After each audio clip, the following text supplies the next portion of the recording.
They doubted the young woman's skills. Then she outperformed everyone.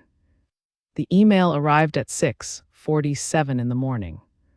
Clara Webb read it standing in her kitchen, still in her socks, one hand wrapped around a mug of tea that had already gone cold. She read it twice, then a third time, not because she did not understand the words, but because she wanted to be sure she was not imagining them. She had been selected for the junior analyst position at Hartwell Capital Group, one of the oldest and most respected financial firms in the city, a firm that had produced 4 government advisors, 2 published economists, and more senior partners than she could count. A firm where, as far as she knew, not a single person under 30 had ever been given a seat at the senior table in its entire 40-year history. Clara was 23 years old. She set the mug down. She did not scream. She did not jump. She stood very still, the way she always did when something important happened, as if her body needed a moment to catch up with her mind. Then she picked up the phone and called her mother. "Mum," she said when the call connected. "Clara, it's not even 7. What's wrong?" "Nothing's wrong," Clara said. "I got the job." There was a pause on the line. Then her mother made a sound that was not quite a word, not quite a cry, but something in between, the sound of years of worry releasing all at once. Clara grew up in a small flat on the east side of the city with her mother, Diana Webb, who worked double shifts at a hospital laundry for most of Clara's childhood. Her father had left when she was 4. She had no memories of him that were worth keeping. What she had instead was her mother, who came home exhausted every night and still managed to sit at the kitchen table and check Clara's homework before she went to bed. Diana Webb was not a wealthy woman. She was not a connected woman. She did not have contacts in the city's financial district or friends who could make a phone call on Clara's behalf. What she had was a daughter who read everything she could get her hands on, who spent Saturday mornings at the public library while other children played outside, and who, at the age of 16, had taught herself basic accounting from a textbook she found at a charity shop for 50 pence. Clara did not come from money. She came from something harder to name, a kind of quiet, unshakable determination that looked, from the outside, like stubbornness. She had earned a scholarship to study economics at university. She had graduated near the top of her class. She had spent her final year writing a research paper on market volatility patterns that her professor had called, in his careful academic way, unusually perceptive for an undergraduate. She had applied to 14 firms. Hartwell Capital had been her last choice, not because she did not want it, but because she had assumed they would never want her. She had no family name they would recognize. She had no alumni connections inside the building. She had applied because her mother had told her, since the time she was small, that you do not get what you do not ask for. Hartwell had called her in for 3 rounds of interviews. The first was standard. The second was more technical than she expected. The third was with the senior partners themselves, 4 people seated around a glass table in a room with a view of the city that Clara had never seen from that height before.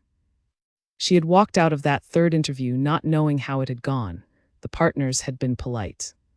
Professionally warm in the way that very senior people learn to be, friendly without giving anything away. She had shaken hands, thanked them, and taken the lift down to the ground floor, where she sat on a bench outside and ate half a sandwich she had packed that morning because she had not wanted to spend money on lunch in that part of the city. That had been 3 weeks ago. And now at 6:47 on a Tuesday morning, she had the job. She arrived at Hartwell on her first day 11 minutes early. She wore a navy blazer she had bought secondhand and had altered herself. Her shoes were sensible and clean. She carried a bag that was not quite a briefcase but not quite a tote, something practical that she had chosen carefully because she did not own a briefcase and could not justify buying one yet. The receptionist smiled at her and gave her a visitor badge. A woman from Human Resources named Patris came to collect her and walked her through the building with the efficient warmth of someone who had done this many times. The floors were quiet and carpeted. The walls held framed photographs of the firm's history, men in suits shaking hands across decades, city skylines photographed from conference room windows, award plaques with names engraved in polished metal. Clara noticed, without making a point of it, that the photographs were almost entirely men. Patris showed her to her desk. It was in an open-plan section of the 3rd floor, grouped with 5 other junior analysts. 2 of them were already there when she arrived. The first was a man named Colin Pratt, who was 26, had studied at a well-regarded private school before university, and who had the particular ease of someone who had never once doubted that he belonged in whatever room he entered. He looked at Clara when she came in, gave her a nod, and returned to his screen. The second was a woman named Lucy Holt, who was 25 and who smiled genuinely when Clara introduced herself. "They stuck you next to me," Lucy said. "I'll try not to be irritating, no promises." Clara liked her immediately. The others arrived over the next half hour. Owen Burke, 27, quiet and careful with his words. Nadia Cross, 24, who had already been with the firm for 8 months on a placement and had recently converted to a full position. And then last, a man named Philip Grant, who was 31 and who had transferred from the firm's regional office in Edinburgh, where he had spent 4 years building a reputation as the person most likely to tell you, at length, about the things he had learned in Edinburgh. The junior team was managed by a senior analyst named Greg Elliott, who was 38 and had been with Hartwell for 11 years. Greg was a fair man by most definitions, fair in the way that people who have never been tested by unfairness often are. He believed in process. He believed in hierarchy. He believed, in a way he never would have said out loud, but which shaped every decision he made. That experience was measured almost entirely in years. On that first morning, he gathered the junior team in a small meeting room for what he called an orientation session. He went around the table, asked each of them to briefly introduce themselves, their background, their degree, why they had come to Hartwell. Collins spoke first and longest. He mentioned his dissertation twice and his father's firm, not as a connection, he was careful to say, but as a context. Once, Philip talked about Edinburgh with the enthusiasm of a man who had been waiting for someone to ask. Owen was brief and precise. Nadia spoke with the comfortable authority of someone who had already proven herself in this building and knew it. Lucy said, "I like numbers and I needed health insurance." Several people laughed. When it came to Clara's turn, she kept it simple. She said her name, her university, her degree. She said she was interested in the firm's work in market analysis and that she hoped to contribute meaningfully.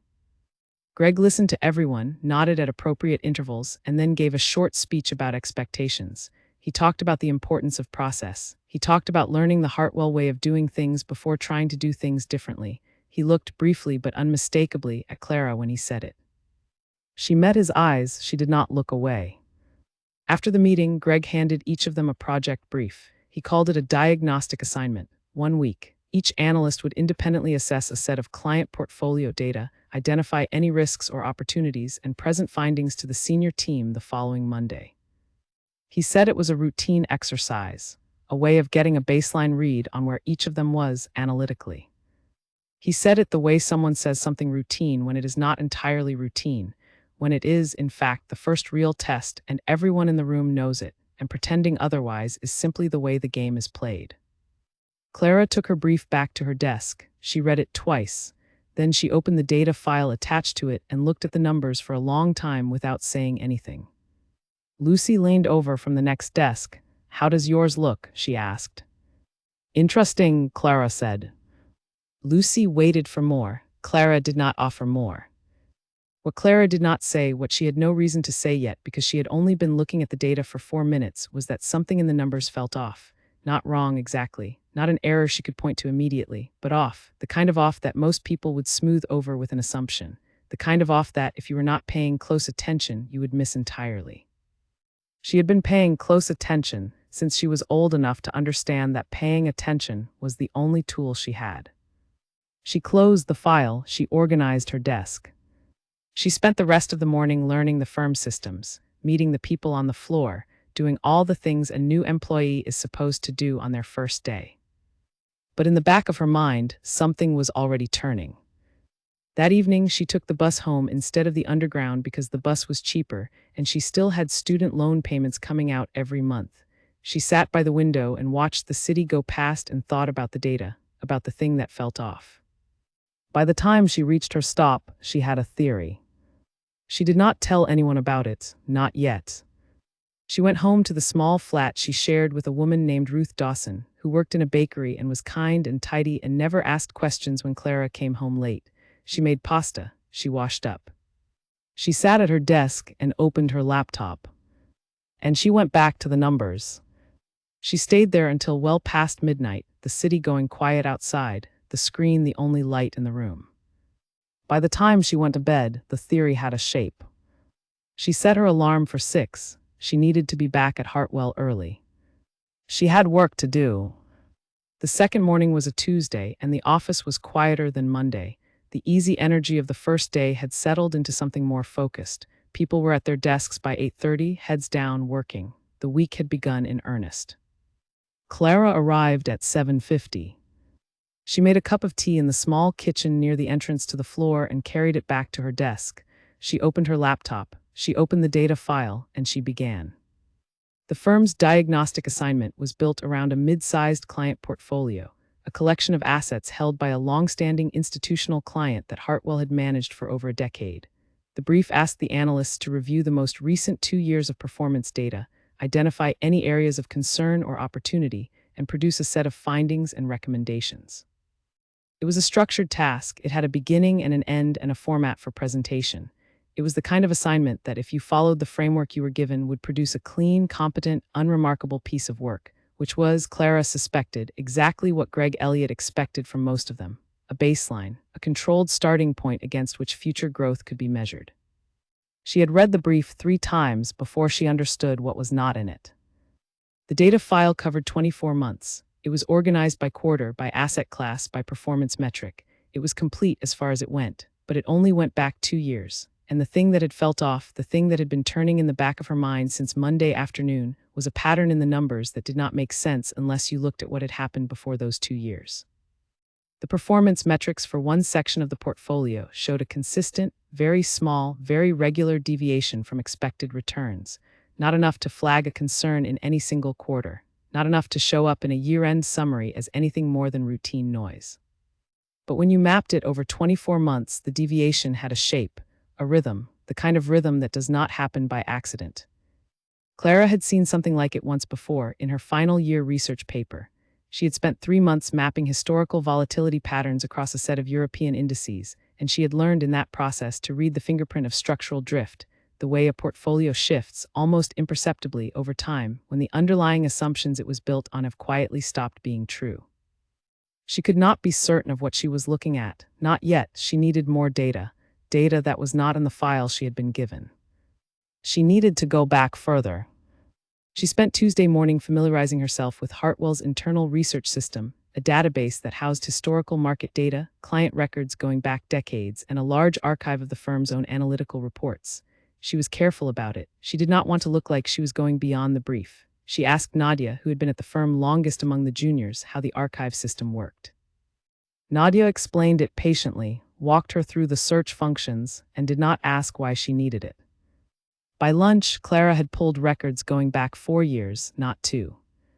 She ate at her desk, a sandwich from home, the same as always. She ate without tasting it, her eyes on the screen. The pattern held. Not only did it hold, it deepened. Going back those additional 2 years, the deviation was no longer noise. It was a thread, a long, slow, steady drift in one section of the portfolio, tied to a set of assumptions about interest rate movement that the firm had built into its model at a specific point in time and had not revisited since. The assumptions had been reasonable when they were made. That was the important thing to understand. Whoever had built the model had not made an error. They had made a judgment based on the information available to them at the time. But conditions had changed, markets had moved, and the model had not moved with them. The result was not a crisis. Clara was clear-eyed about that. The portfolio was not in danger. The client was not losing money in any dramatic sense.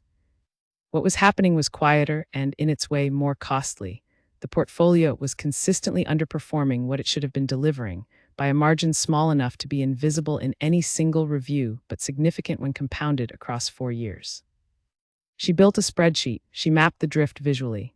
She cross-referenced it against publicly available market data from the same period to confirm that what she was seeing was not simply the effect of external conditions, but was specific to this portfolio, this model, this set of assumptions. By Wednesday evening, she was certain. She had found something the standard diagnostic framework was not designed to find. Something that would not have appeared in any of the presentations her colleagues were preparing, because none of them had had reason to look beyond the data they had been given. She sat back in her chair and looked at the screen for a long moment. This was the point where she had to make a decision. She could present her findings within the scope of the original brief. She could do what she had been asked to do, review the 2 years of data, note what she saw, make standard recommendations, and set the deeper analysis aside. It would be clean, it would be safe. It was her first week, and she had been told clearly to learn the Hartwell way before trying to do things differently. Or she could present what she had actually found. She thought about this for a while, not anxiously.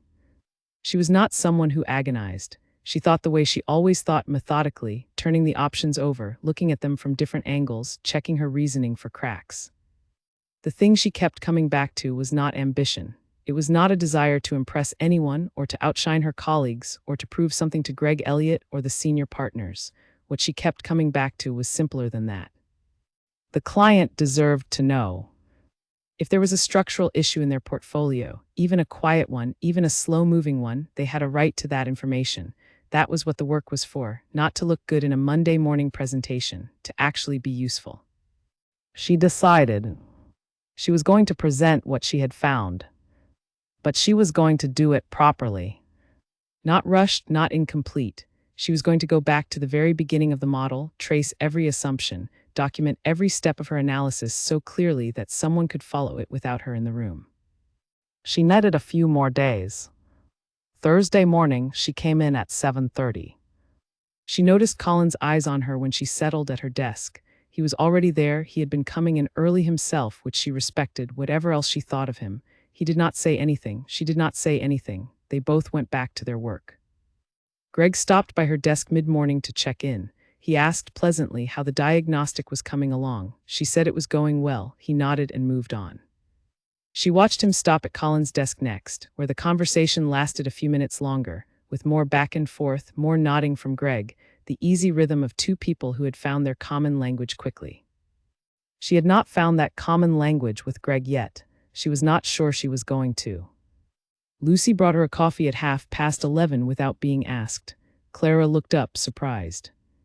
"You've barely moved in 2 hours," Lucy said. "You're going to fuse with the chair." Clara took the coffee. "Thank you," she said.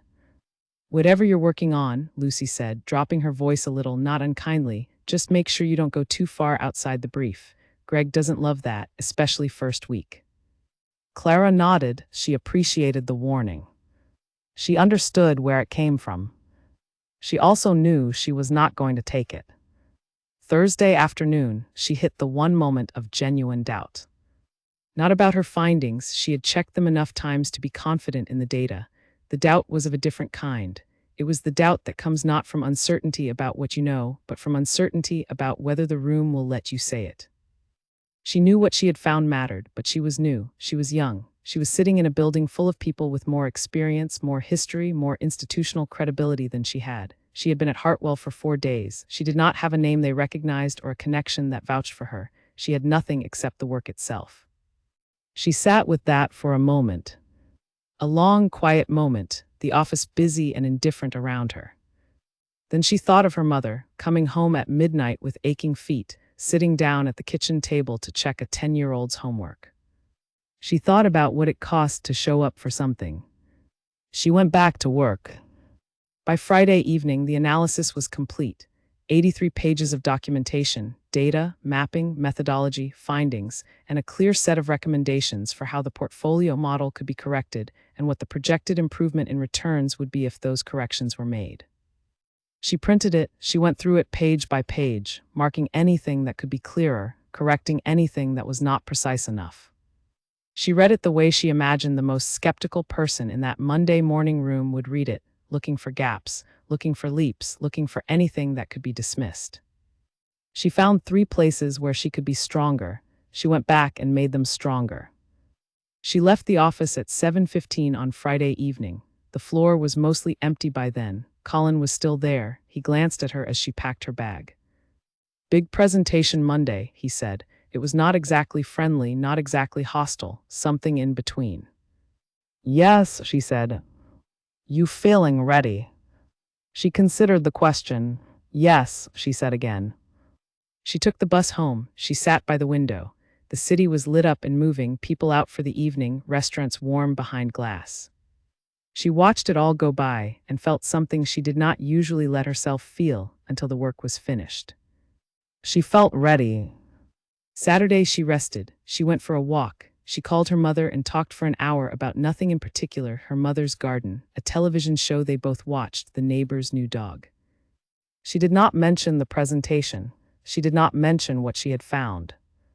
On Sunday evening, she sat at her desk one more time. She went through her presentation structure. She rehearsed the key points. She thought about the questions she would be asked and how she would answer them. She went to bed at 10:30. She slept well. Monday arrived. The conference room on the fourth floor was larger than the one the junior team used for their check-ins. It had a long oval table, 12 chairs, and a window that looked east over the city.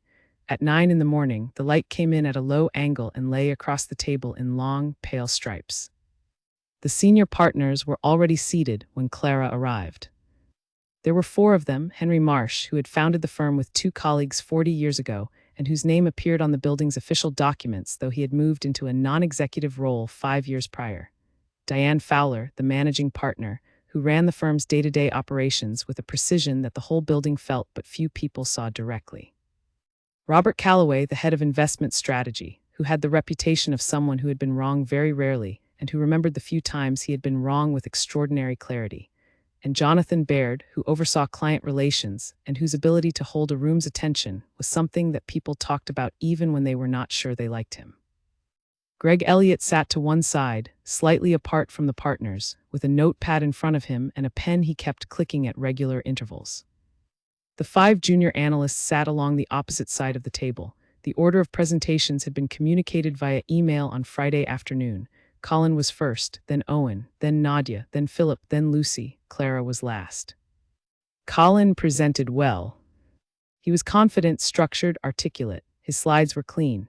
His findings were what the brief had asked for: a solid review of the 2-year data, a handful of reasonable recommendations, delivered with the smooth professionalism of someone who had rehearsed extensively and knew how to hold eye contact with people who had authority over him. The partners listened. Robert Calloway asked one question. Colin answered it competently. Greg nodded. Owen was thorough and slightly dry, but the work behind his presentation was careful, and the partners seemed to appreciate the depth of his data sourcing. Nadia, who knew the firm's systems better than anyone in the junior group, presented with a quiet authority that impressed the room without announcing itself. Clara watched Diane Fowler's face when Nadia spoke and saw something flicker there: attention, real attention, the kind you cannot fake. Philip talked about a similar analysis he had done in Edinburgh. Jonathan Baird asked a question about the Edinburgh context that Philip navigated well. The Edinburgh reference appeared 3 times in 10 minutes. Lucy was sharp and dry and made Robert Calloway smile once, which, based on what Clara had heard about him, was meaningful. And then it was Clara's turn. She stood, she connected her laptop to the presentation screen. She looked at the room. Henry Marsh, who had been growing gradually more settled in his chair, was watching her with the relaxed, slightly detached attention of a man who expected to be politely interested. Diane Fowler had her pen in her hand. Robert Calloway was looking at his own notepad. Jonathan Baird had both hands flat on the table. Greg had his pen ready, clicking stopped. She began. "I want to start by being transparent about something," she said. "My presentation covers the 2 years of data in the brief, but I have also gone back an additional 2 years. I want to explain why." The room did not shift visibly, but something in it changed in a way she felt rather than saw. She continued. She walked them through the standard findings first, not rushing through them, not dismissing them. They were honest findings and they deserved to be presented honestly. The 2-year data, reviewed correctly, showed a portfolio performing within acceptable parameters, nothing alarming. Nothing that would have raised a flag in a standard review. Then she moved to what she had found when she looked further back. She brought up the spreadsheet. She walked them through the pattern, the small, consistent deviation, the rhythm of it, the way it mapped against the portfolio's historical performance. She used plain language. She did not dress it in complexity to make it seem more impressive than it was. The work was the work. It did not need decorating. She showed the drift. She showed the model assumptions that had generated it. She showed when those assumptions had been made, and she showed clearly, without editorializing, the point at which external conditions had diverged from those assumptions, and the portfolio had begun its long, quiet drift. At this point, 6 minutes into her presentation, Robert Calloway set down his pen. She noticed it, she did not pause. She continued to the recommendations. Specific, costed, timelined, not vague suggestions, but a concrete set of steps with projected outcomes attached to each one, built from publicly available market data and the firm's own historical performance figures. She brought up the final slide, a simple table, 2 columns, what the portfolio had delivered over 4 years, what it would likely have delivered if the model had been updated at the point of drift. The difference was not enormous, it was not a crisis number, but it was real, and it was the client's money, and it was the kind of thing that compounded. She looked up at the room. Henry Marsh was sitting forward. Diane Fowler's pen had stopped moving. Robert Calloway said, "How did you identify the drift point specifically? Walk me through the methodology." It was a technical question, the kind designed to find the ceiling, the kind that tests not just whether you found something, but whether you actually understand what you found. She walked him through it, step by step. She did not rush it, she did not hedge. When she finished, he nodded, not warmly, precisely, the nod of someone who has checked a piece of work and found it sound. Jonathan Baird said, "The client has been with us for 12 years. How do you recommend we frame this for them?" She had thought about this. She had thought about it specifically because she knew that findings do not exist in a vacuum. They land in relationships, in histories, in sensitivities that a new analyst might not fully understand. She said carefully and without alarm, "The portfolio is not in difficulty. What we're presenting is an opportunity for improvement, not a correction of a mistake. The framing should be forward-looking. We found something useful. We can make it better. That is a positive story, and it's also the true one." Jonathan Baird sat back slightly. It was a small movement. Clara filed it. She thanked the room. She sat down. The silence that followed lasted 4 seconds. She counted them. Then Diane Fowler said, "Mr. Elliott, we'll need a copy of Ms. Webb's full documentation." Greg wrote something on his notepad. The meeting moved on. There were other matters on the agenda. The junior analysts were thanked as a group and dismissed while the partners stayed behind. In the corridor outside the conference room, Lucy fell into step beside her. "What," Lucy said very quietly, "was that?" "That was the presentation," Clara said. "Clara," Lucy said. "Yes." "That was not a normal presentation." Clara did not say anything. They walked to the lift together. Colin was ahead of them, talking to Owen. He did not look back. She pressed the button for the 3rd floor. She felt in the privacy of that small space a calm she had not entirely expected. Not triumph, not relief. Something steadier than either of those things. She had shown them what she had found. Now it was their turn. 3 days passed. Monday's meeting had been on a Monday, as meetings tend to be, and now it was Thursday, and the junior floor had returned to its usual rhythm, screens and spreadsheets and the low hum of concentration, punctuated by the occasional distant phone and the sound of Greg's chair rolling across the floor when he moved to check in with one of the team.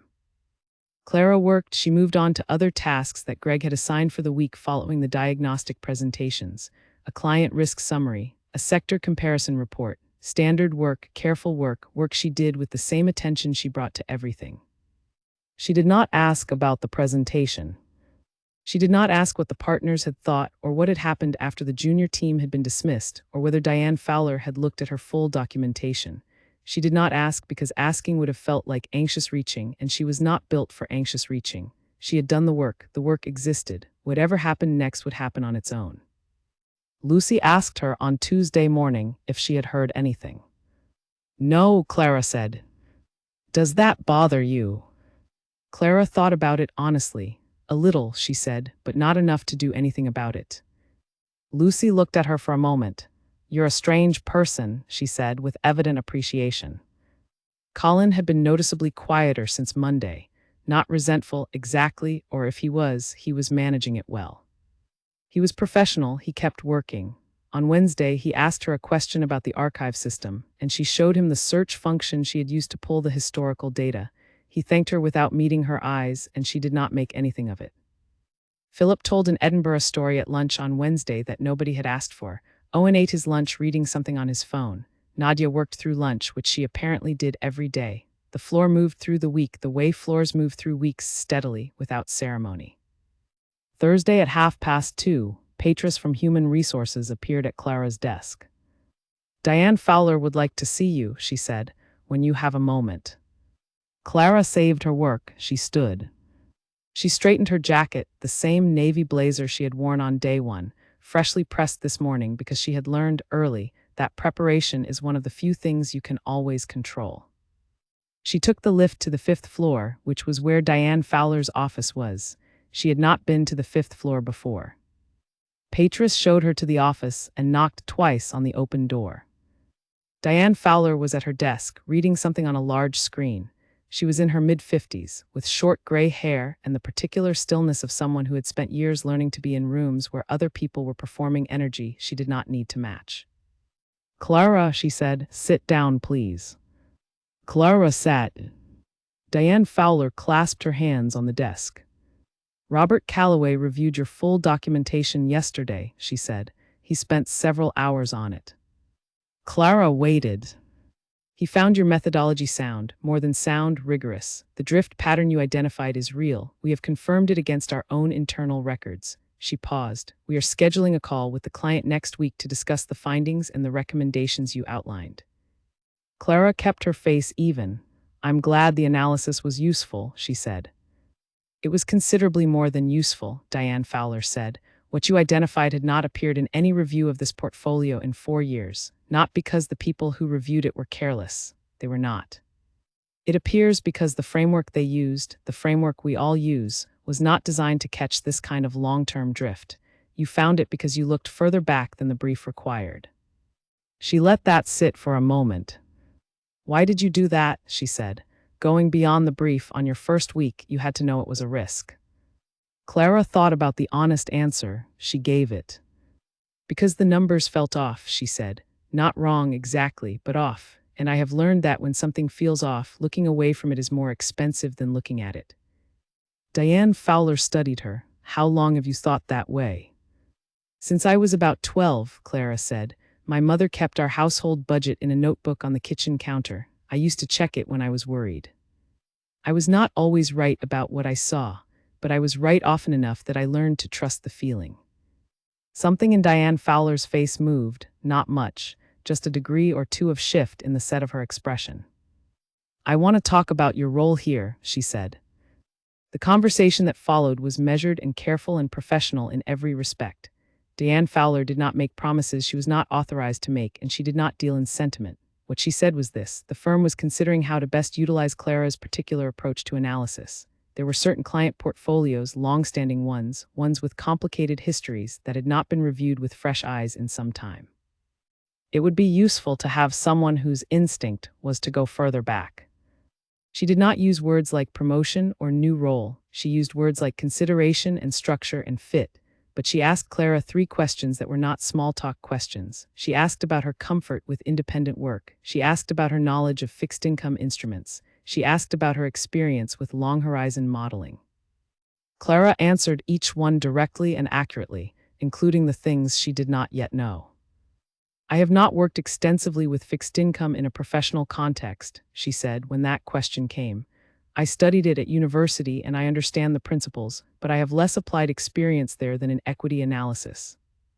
Diane Fowler nodded. "That is an honest answer." "It is also the correct one," Clara said. Diane Fowler almost smiled. It was brief and precise, like Robert Calloway's nod. "We'll speak again soon," she said. "Thank you, Clara." Clara took the lift back to the 3rd floor. She sat at her desk. She picked up where she had left off on the sector comparison report. Lucy looked at her from the next desk. "Well," she said very quietly. "She wanted to discuss the presentation," Clara said. And we discussed it." Lucy stared at her. "You are actually going to make me wait." "There is nothing definite to report," Clara said, which was true, but it was a good conversation. Lucy turned back to her screen. Then, after a moment, good or just professional good?" Clara considered this. Good, she said. She went back to work. Over the following weeks, the floor shifted in ways that were not announced and did not need to be. It was not dramatic. It was not the kind of thing that happened in films, where a triumphant moment is underlined with music and the faces of people who have been proven wrong. Real life does not work that way, and Clara had never expected it to. What happened was quieter, and in its quietness, more real. Greg Elliott began asking her questions, not checking in the way he had in the first week, the pleasant, slightly distracted check-ins that were more performance than inquiry. These were different. He would stop at her desk and ask what she was seeing in a particular data set or what her instinct was about a client's risk profile. He asked with the focused attention of someone who had recalibrated and was choosing not to make a show of it. She answered him honestly and thoroughly. She did not make it easy, but she did not make it difficult. She had no interest in making anyone feel small. Colin gradually became someone she could work with. The ease he had always had in the room was still there, but it was no longer aimed at her in any pointed way. One afternoon in the third week, he asked her about the methodology she had used to map the drift pattern, and she walked him through it, and they ended up talking for 40 minutes about long horizon analysis and when standard frameworks break down. It was the most interesting conversation she had had on the floor since starting. Philip continued to reference Edinburgh with impressive frequency. She learned to find it endearing. Nadia taught her something new about the firm's archive system, a search function she had not found on her own, and Clara taught Nadia in return about a cross-referencing technique she had developed during her final year research. They began quietly to share notes on certain projects. It was not formal, it was just useful. And Lucy remained the person who brought her coffee when she had not moved in 2 hours, and who made her laugh in exactly the moments when she needed it most. The call with the long-standing client took place on a Thursday morning, 3 weeks after the presentation. Clara was not in the room, that was not her place, and she understood it. But Greg Elliott stopped at her desk afterward and told her that the client had received the findings well, that they had asked several detailed questions about the methodology, that they had approved the proposed adjustments to the portfolio model. They also asked who had identified the issue, Greg said. Clara looked at him. I told them it was a member of the junior analytical team, he said. He paused. Diane Fowler has suggested we use your name in the formal report. That's kind of her, Clara said. Greg nodded. He started to move away, then stopped. It was good work, he said, not warmly, not with particular feeling, just plainly the way a person says a thing they know to be accurate and have decided to stop not saying. Thank you, Clara said. She turned back to her screen. Outside the window, the city was bright and moving, carrying on the way cities do, without stopping to mark the small, important moments that happen inside their buildings, in the minds of the people who are quietly, without ceremony, becoming who they are going to be. She had been at Hartwell Capital for just over 5 weeks. She pulled up the next file. She started reading. 6 months into the role, Diane Fowler called Clara into her office on a Wednesday morning and offered her a position that did not yet officially exist. The firm was creating a dedicated long-horizon analysis function, a small team, not more than 3 people initially, tasked with reviewing long-standing client portfolios using methods outside the standard framework. The kind of review that looked further back, asked different questions, and was not constrained by what the brief usually required. They wanted Clara to light it. She was 23 years old. The title they were offering was senior analyst. The salary was considerably more than she was currently earning. The role came with its own client relationships, a seat at the table during portfolio review meetings with the partner level, and the authority to design her own methodology for the function. Diane Fowler explained all of this with her usual precision. She laid out the structure, the expectations, the reporting lines. She did not dramatize it. It was an offer presented clearly, awaiting a decision. Clara sat with it for a moment. Not because she was uncertain. She had known some part of her since that Sunday evening when she had gone through her findings one last time and felt the quiet certainty settle in her chest that this was the direction she was moving. She had not known how quickly. She had not known the shape it would take. But she had known it was possible. She was sitting with it because she wanted to receive it properly, not to rush past it, not to diminish it with excessive professionalism or cover it with the efficient nod of someone who has been pretending not to care about something they care about deeply. She thought about the bus, the cheap fare home, the charity shop textbook, her mother at the kitchen table midnight checking her daughter's homework. She thought about the word give. She thought, I worked for this. I built this. This is not a gift. This is an outcome. Yes, she said, I accept. Diane Fowler nodded. Good, there are a few administrative steps. Patris will be in touch. And that was it, clean, professional, real. Clara walked back down to the third floor. She sat at her desk. She looked at her screen. Lucy was watching her from the next desk. She offered you something, Lucy said. It was not a question. Clara looked at her. Yes. And you said yes. Yes. Lucy looked at her for a long moment. Tell me at lunch. At lunch, Clara said. She opened the file she had been working on before the meeting. A risk assessment for a portfolio she had been assigned 2 weeks ago, one of the firm's older accounts, with a history that went back almost 15 years and that she had already identified on first reading as something she would need to go back further to understand properly. She started reading. The city moved outside the window. The floor hummed around her. Somewhere down the corridor, Philip mentioned Edinburgh. She made a note in the margin of the document, a small one, a question she would need to follow up on. The work continued. It always does. Months passed, the Long Horizon function grew from 3 people to 5. Clara hired 2 junior analysts herself, one of them a recent graduate, barely 22, who reminded her, in certain moments, of herself. Not in personality, not in background, but in the way he held himself in meetings where he was the least experienced person in the room. She watched how he sat, how he listened, how his eyes moved when he was seeing something he had not expected. She taught him the way she had taught herself, not by giving him the answers, by teaching him the questions worth asking. There were difficult days, there were projects that did not go well, analyses that turned out to be less certain than they had appeared, recommendations that the partners received with skepticism, and that she had to defend in rooms where skepticism was the professional currency and she could not afford to be wrong. She was not always right. She had known from the beginning that being not always right was part of the work. What mattered was the method, the rigor, the honesty about what you knew and what you did not know, and the discipline to say both out loud. She sat in meetings now at the partner level, at the table, not beside it. She presented findings to clients, including the long-standing client whose portfolio had started all of this, who had asked at their second meeting to be introduced to the analyst who had found the drift. She had shaken his hand across the table and told him what she had seen in the numbers and why, and he had listened with the seriousness that people give to things that have cost them money, and then he had said simply, "I'm glad someone was paying attention." She thought about that often. I'm glad someone was paying attention. She had a framed photo on her desk. Not of an award or a certificate. It was of her mother, standing in the garden of the small flat on the east side of the city, laughing at something off camera, squinting against the light. Clara had taken it on a Sunday afternoon last spring. On the back, in her own handwriting, were the numbers of her first salary at Hartwell, crossed out, and the numbers of her current salary, and below that, in smaller writing, "We did it." She did not show this to anyone. It was not for anyone else. It was her own private ledger of what the work had cost and what it had returned. The job had not changed her in the ways she might have feared.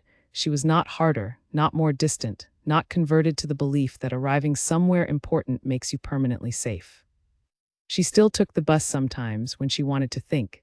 She still called her mother on Sunday mornings. She still made her own coffee and brought it to her desk in a mug she had bought at a market stall for £2. She had bought a proper briefcase eventually. She had thought about it carefully and chosen a simple one, nothing excessive, dark leather, practical. She carried it the same way she carried everything without making a performance of it. One afternoon in autumn, near the end of her first year at Hartwell, she was working late. The floor was nearly empty. The light outside had gone gold and then gray, and she had not noticed, too far into the numbers on her screen. She sat back, looked out the window. The city stretched away in every direction, lit up the way cities are at dusk, all those thousands of lit windows above the darkened streets. She had looked at this city from this height before, the first time she had interviewed, the view from the conference room on the top floor, which she had catalogued and filed away because she had not been able to afford to be overwhelmed by it. She could look at it properly now. She looked at. The city did not know her name. It did not know what she had done or what she had found or what the past year had cost. It carried on the way it always had, enormous and indifferent and full of people who were, in their own offices and kitchens and bus seats, doing the quiet work of becoming who they were going to be. She picked up her phone. She called her mother. "It's late," Diana Webb said when she answered. "Are you still at the office?" "Just leaving," Clara said. "Did you eat?" "I'll eat at home." "Clara." "I'll eat at home, Mums." A pause. "How was your day?" She looked at the city one more time. "Good," she said. "It was a good day." She packed her bag. She took the lift down. She stepped out onto the street, into the cool evening air, into the noise and movement of the city that had always been there, indifferent and enormous, waiting for anyone willing to show up for it. She turned toward the bus stop. She had work to do in the morning. She always did.